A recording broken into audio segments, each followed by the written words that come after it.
Bhavnagar chambers of commerce દ્વારા vision 2023 હેઠળ trade અને ઇન્ડસ્ટ્રીઝ એક્સપોનું ભવ્ય આયોજન કરવામાં આવ્યું હતું અને જેનો ધારાસભ્ય, કલેક્ટર, કમિશનર, ઉદ્યોગપતિઓની ઉપસ્થિતિમાં પ્રારંભ કરવામાં આવ્યો હતો.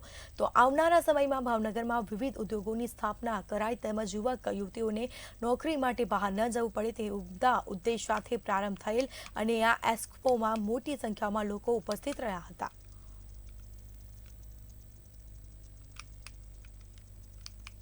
એ પ્લીઝ હું રિક્વેસ્ટ કરું ઉદ્યોગપતિઓને કે ડાયવર્સિફાઈ થાઓ, કેપિટલ લાવો, રિસ્ક લ્યો, મોટી મોટી ઇન્ડસ્ટ્રીઝ લાવો. કોઈની રાહ નહીં જુઓ કે તમે અહીંયા મોટી ઇન્ડસ્ટ્રી આવો તો ભાવનગર ગ્રોથ હશે. ગવર્મેન્ટ આગળ પહેલાં તમે પગ મૂકો પછી ગવર્મેન્ટ આગળ જાઓ.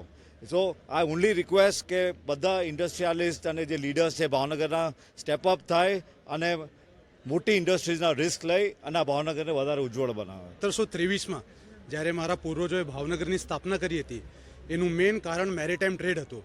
તો ઉદ્યોગ ભાવનગરના લોહીમાં ઇતિહાસ પ્રમાણે છે જ અને છે જ. અને જેમ ચિરાગભાઈએ કીધું કે આપણે વધારે રિસ્ક અને એક મોટા સ્કેલની ઇન્ડસ્ટ્રી લાવવાની જરૂર છે, એટલે હું ખાસ કરીને આજના એક્સપો માટે, ઇન્ડસ્ટ્રીયલ અને ટ્રેડ એક્સપો માટે chamber of commerce Shri Kiritbhai Soni અને એમની સમગ્ર ટીમનો આભારી છું.